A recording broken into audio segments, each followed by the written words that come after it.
ಆತ್ಮೀಯ ಸ್ನೇಹಿತರೆ ಮತ್ತು ವೀಕ್ಷಕರೇ, BR ಮೀಡಿಯಾ ಹೌಸ್ನ ಡಾಕ್ಟರ್ ರಾಜ್ಕುಮಾರ್ ಚಿತ್ರಸಂಚಿಕೆ 206ಕ್ಕೆ ತಮಗೆಲ್ಲ ಸ್ವಾಗತ. ನಾನು ನಿಮ್ಮ ಚಂದ್ರಶೇಖರ ಆರ್.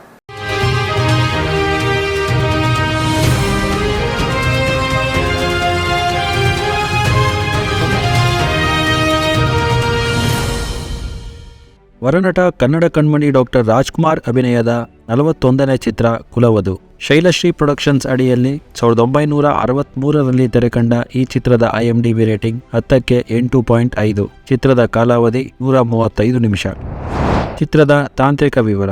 ಚಿತ್ರದ ನಿರ್ದೇಶನ TV ಸಿಂಗ್ ಠಾಕೂರ್, ನಿರ್ಮಾಣ AC ನರಸಿಂಹಮೂರ್ತಿ ಮತ್ತು ಮಿತ್ರರು, ಸಂಗೀತ GK ವೆಂಕಟೇಶ್ ಹಾಗೂ ಛಾಯಾಗ್ರಹಣ B ದೊರೈರಾಜ್. ಪಾತ್ರವರ್ಗದಲ್ಲಿ ಡಾಕ್ಟರ್ ರಾಜ್ಕುಮಾರ್, ನರಸಿಂಹರಾಜು, ಬಾಲಕೃಷ್ಣ, KS ಅಶ್ವಥ್, ಹಾಗೆಯೇ ಲೀಲಾವತಿ, B ಜಯಶ್ರೀ, ಶಾಂತಮ್ಮ, ಪಾಪಮ್ಮ, ನವನಟಿ ಸಾಧನಾ ಮುಂತಾದವರು ಅಭಿನಯಿಸಿದ್ದಾರೆ.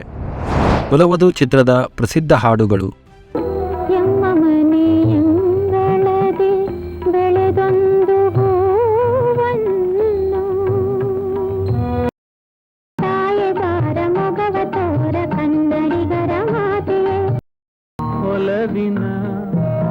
ಪ್ರಿಯಲತೆ ಅವಳದೇ ಚಿಂತೆ.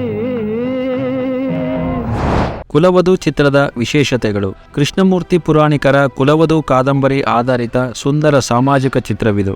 ಡಾಕ್ಟರ್ ರಾಜ್ಕುಮಾರ್ ಅವರು ನಟಿಸಿರುವ 2ನೇ ಕಾದಂಬರಿ ಆಧಾರಿತ ಚಿತ್ರ.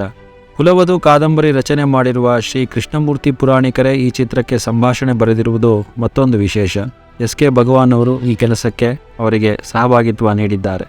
ಚಿತ್ರದಲ್ಲಿರುವ 4 ಹಾಡುಗಳ ಪೈಕಿ 3 ಹಾಡುಗಳನ್ನು ನಾಡಿನ ಖ್ಯಾತ ಸಾಹಿತಿಗಳ ಕವನ ಸಂಕಲನದಿಂದ ಆರಿಸಿದ್ದಾರೆ. ಕನ್ನಡದ ಖ್ಯಾತ ಸಾಹಿತಿಗಳಾದ ಶ್ರೀ M ಗೋವಿಂದ ಪೈ, ಶ್ರೀ ದ.ರಾ ಬೇಂದ್ರೆ ಹಾಗೂ ಶ್ರೀ V ಸೀತಾರಾಮಯ್ಯ ಅವರು ಗೀತೆಗಳನ್ನು ಚಿತ್ರಕ್ಕೆ ಅಳವಡಿಸಿದ್ದಾರೆ. ಮೆಜೆಸ್ಟಿಕ್ ಚಿತ್ರಮಂದಿರ ಸೇರಿದಂತೆ ನಾಡಿನಾದ್ಯಂತ ಯಶಸ್ವಿ 100 ದಿನಗಳನ್ನು ಪೂರೈಸಿರುವ ಚಿತ್ರವಿದು.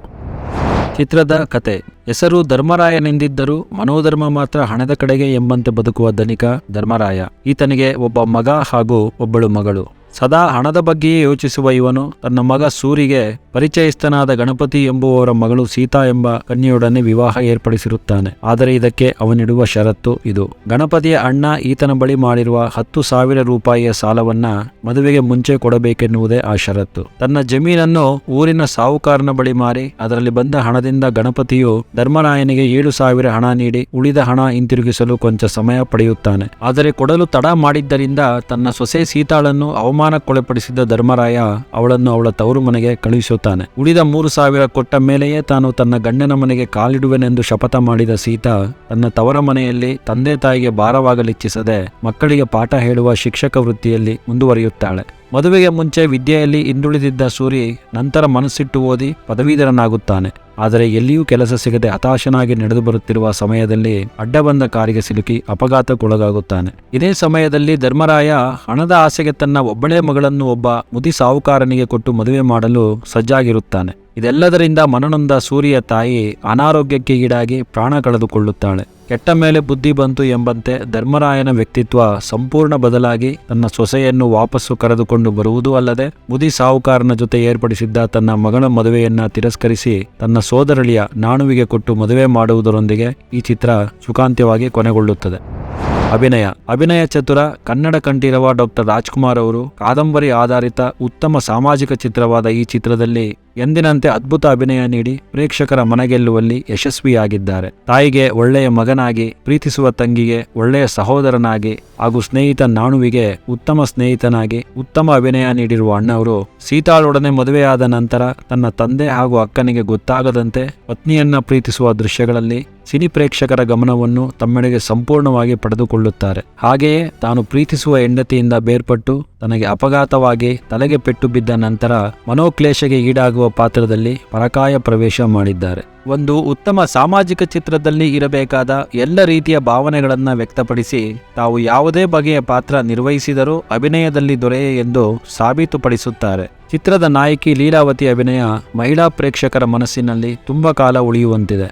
ಹಾಗೆಯೇ ಬಾಲಕೃಷ್ಣ ಅವರ ನಟನೆ, ನರಸಿಂಹರಾಜು ಅವರ ತಮಾಷೆಯ ಪಾತ್ರ ಸಹ ನೋಡುಗರ ಗಮನವನ್ನು ಸೆಳೆಯುತ್ತದೆ. ಚಿತ್ರದ ಉಳಿದ ಪಾತ್ರಗಳಾದ ಕೆ.ಎಸ್. ಅಶ್ವಥ್, ಶಾಂತಮ್ಮ, ಬಿ. ಜಯಶ್ರೀ, ನವನಟಿ ಸಾಧನಾ ಹಾಗೂ ಕೋದಂಡರಾಯರ ಪಾತ್ರ ನಿರ್ವಹಿಸಿರುವ ನಟ ತಮ್ಮ ಪಾತ್ರಕ್ಕೆ ನ್ಯಾಯ ಒದಗಿಸಿದ್ದಾರೆ. ಚಿತ್ರದಲ್ಲಿ ಎಲ್ಲರೂ ಉತ್ತಮ ಅಭಿನಯ ನೀಡಿದ್ದಾರೆ. ಸ್ನೇಹಿತರೆ, ಡಾಕ್ಟರ್ ರಾಜ್ಕುಮಾರ್ ಚಿತ್ರಸಂಚಿಕೆ 206ರ ಎಲ್ಲ ಕಾರ್ಯಕ್ರಮಗಳು ತಮಗೆ ಇಷ್ಟ ಆಗ್ತಾ ಇದೆ ಅಂತ ನಾವು ಭಾವಿಸ್ತೀವಿ. ನಮ್ಮನ್ನು ಪ್ರೋತ್ಸಾಹ ನೀಡೋ ನಿಟ್ಟಿನಲ್ಲಿ ತಾವುಗಳೆಲ್ಲ ದಯಮಾಡಿ ನಮ್ಮ ಕಾರ್ಯಕ್ರಮನ ಲೈಕ್ ಮಾಡಿ, ಶೇರ್ ಮಾಡಿ ಹಾಗೂ ನಮ್ಮ ಚಾನೆಲ್ನ ಸಬ್ಸ್ಕ್ರೈಬ್ ಮಾಡಿ. ಹಾಗೆ ಇದೊಂದು ಒಳ್ಳೆಯ ಸದಾಭಿರುಚಿಯ ಚಿತ್ರವಾದ್ದರಿಂದ ತಾವುಗಳೆಲ್ಲ ಈ ಚಿತ್ರವನ್ನು ತಮ್ಮ ಮನೆ ಮಂದಿಯೊಂದಿಗೆ, ಮುಖ್ಯವಾಗಿ ಮಕ್ಕಳೊಂದಿಗೆ ನೋಡಿ ಈ ಕನ್ನಡ ನಾಡಿನ ಸಂಸ್ಕೃತಿಯ ಭಾಗದಲ್ಲಿ ಒಂದು ಭಾಗಿಯಾಗಿ ಅಂತ ನಾವು ಮನವಿ ಮಾಡ್ತೀವಿ. ಮತ್ತೊಮ್ಮೆ ತಮ್ಮಗಳಿಗೆಲ್ಲ ನಮಸ್ಕಾರ.